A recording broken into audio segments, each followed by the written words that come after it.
All right, we are on. Hey, how you going today? Not too bad, thank you. Thank you so much for coming to talk with me today. No problem at all. Thanks for having me. I'm really excited to have a chat with you about this topic today. And just to clarify, the topic at hand that we're discussing today is the Tooloom gold mines and the impact that it had on the development of the settlement now known as Urbenville. I'm really excited about this. All of the history I've learned about Urbenville and the gold mines can finally be put to some good use instead of confusing tourists by rambling about it for far too long. Well, it really is an interesting topic that I'm really excited to delve into, and I'm really glad I've got you here to do it. Now, before we start, would you like to tell us a little bit about yourself and why you're qualified to talk about the history of the Urbenville gold mines? Well, of course. I lived quite a normal life, living in Brisbane in the suburbs, and then when I was around 5 or 6 years old, my parents decided it'd be best for them to separate. Hmm. So at the end of all that, I ended up leaving with my father. Now, this is important because all of his life, my dad wanted to live in a country town and had actually heard about it from one of his friends who rides his motorbike there quite frequently. I spent most of my time there, only spending the holidays up in Brisbane with my mum. It took a little while to adjust from the sudden change of city to rural, but luckily I was young enough to adapt to the change fairly quickly. Well, I can definitely say I'm glad your dad moved down to Urbenville because we would not have met otherwise. That is true. But anyway, let's just get right into it. So, how do you feel about diving into the rich history of Urbenville? Fire away. All right. Okay, so the first question I've got for you is, what do you know about William Urban? All right. And what can you tell us about him? So, for people unfamiliar, they can get a bigger picture idea of who he was. Okay, I can do that for you. Well, he was born in the late 1850s and he grew up locally, obviously. He was born in the Tooloom area around the gold mine diggings. He really was the backbone of the Urbenville town. Like, when I tell you he did everything there, it's kind of unfathomable to ponder, but I'll try and put into words what he did. He owned the pub, which is the Crown Hotel now. That's, for the record, still standing and operational till this day. He owned the local grocer that used to, supply the new settlers in the district. He grew up dairy farming, the butter farm. The butter farm. If you did a history class in this area, you know all about the old Tooloom and Wollongong butter farms. If you can think of it, he's probably done it at some point. He was such an invaluable member of the Tooloom community that they named the town after him. Obviously, the namesake of Urbenville came from William Urban. He had such a profound and long-lasting impact on the Tooloom area that they renamed the area after him. The word profound is, I think, the perfect word. I mean, I look at that and I think like Elon Musk, having so many different pursuits, and it just, you have all of these things that just leave such a lasting legacy. It really is truly remarkable and profound. But speaking of remarkable, the Tooloom gold mines themselves also had quite the profound impact on the Tooloom area. I mean, it's reported in local newspapers around at that time that Urbenville attracted up to like 18,000 people as a result of these gold mines, which, compared to the 200 odd people of both today, that's really fascinating to think about. What lasting impacts do you think the Tooloom gold mine has had on the area of Tooloom? Well, if I can just quickly go back to Mr. Urban for this question as well. If it had not been for the gold mines, he literally wouldn't have been born in Urbenville, which means the impact that he did have would have never happened.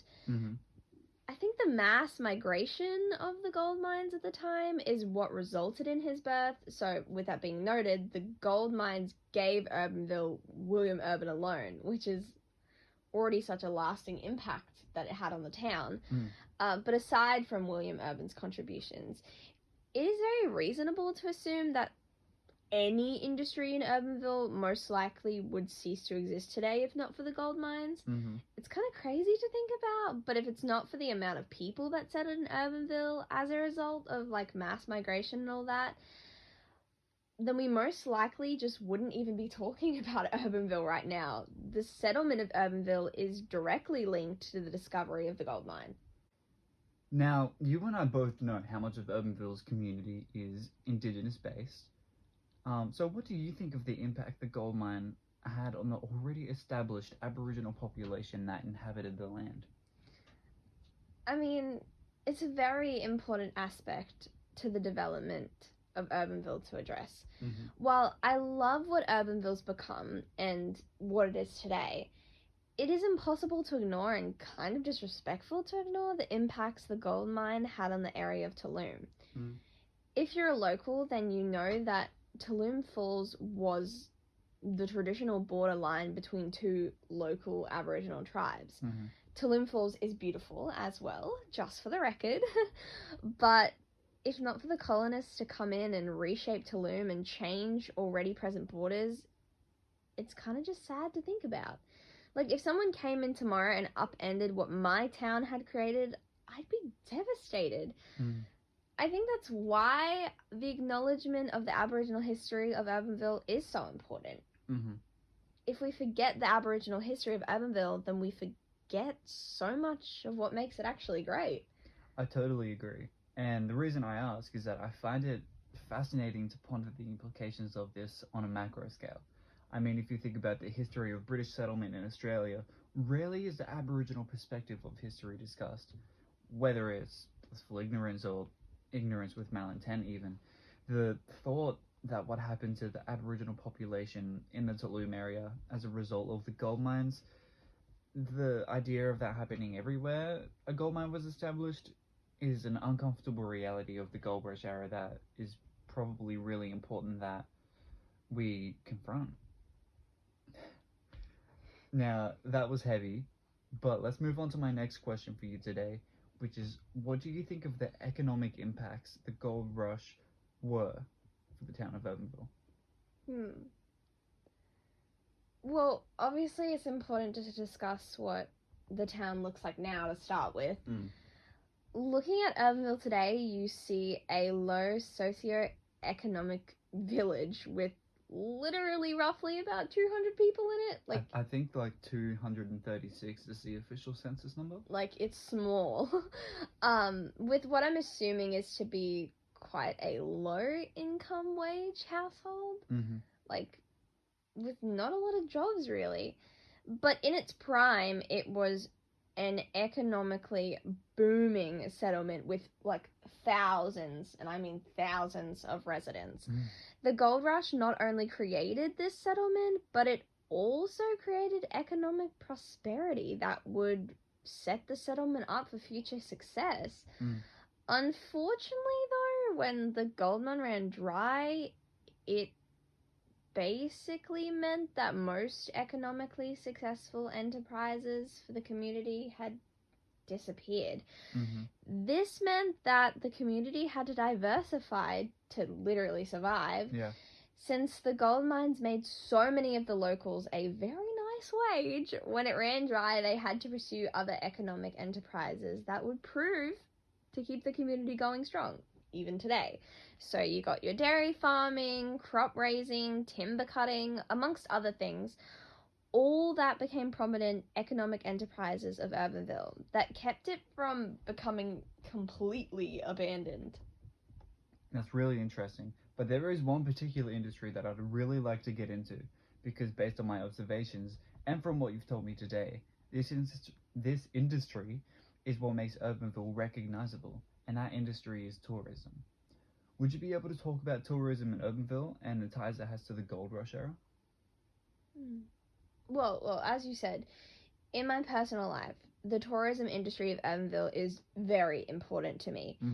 I mean, after all, my father only heard about Urbenville based on the suggestion of one of his friends who rides his motorbike there, you know? But tourism in Urbenville is very interesting to discuss, and ties to the gold rush era are kind of fascinating. The Crown Hotel, which was owned at one point by William Urban himself, is now the hub through which all local tourism is conducted. Any local four-wheel drive tracks, motorcycle rides, bushwalks, etc. are all managed by the Crown Hotel. If not for the Gold Rush era, Urbenville would not have the Crown Hotel at all to depend on. I think it's a very fascinating link to the Gold Rush era that might get overlooked sometimes, but I think it's definitely worth highlighting. I think it really is, and just from what we've talked about today, there are so many links in the town, directly or indirectly, to the Gold Rush era that you've highlighted in this conversation. It's so fascinating to think about the endless ripple effects the Gold Rush era had on New South Wales as a whole, but in particular, Urbenville. The Gold Rush was so fundamental in the community's prosperity, like Urbenville's prosperity, and the path of its economic diversification, as you've highlighted, has been influenced by the Tooloom gold mine itself. Now, I feel like we've done the impossible here. We might have spoken about Urbenville's rich history and all it has to offer, which is really great because obviously there's not a lot of discussion around Urbenville and its rich history. Yeah. It's really great to find it. But thank you for explaining and helping us dive further into the task of this town, the guy who created it, William Urban, and the impacts of the gold mine for the town. I appreciate you coming here and being able to share this interview with us today. Is there anything else you'd like to say? Well, it's my pleasure to be here. Urbenville truly is a place with so much history and culture intertwined with it. It's a really great place, and I kind of hope this interview could encourage some people to go see it. Maybe. Yeah, for sure. Maybe we'll have a couple people at the pub rocking up saying, you know where I heard about Urbenville? That one interview that I had to mark in Southern Cross University. Yeah. Maybe. Well, thank you very much for coming here today. It's all good. Thank you so much.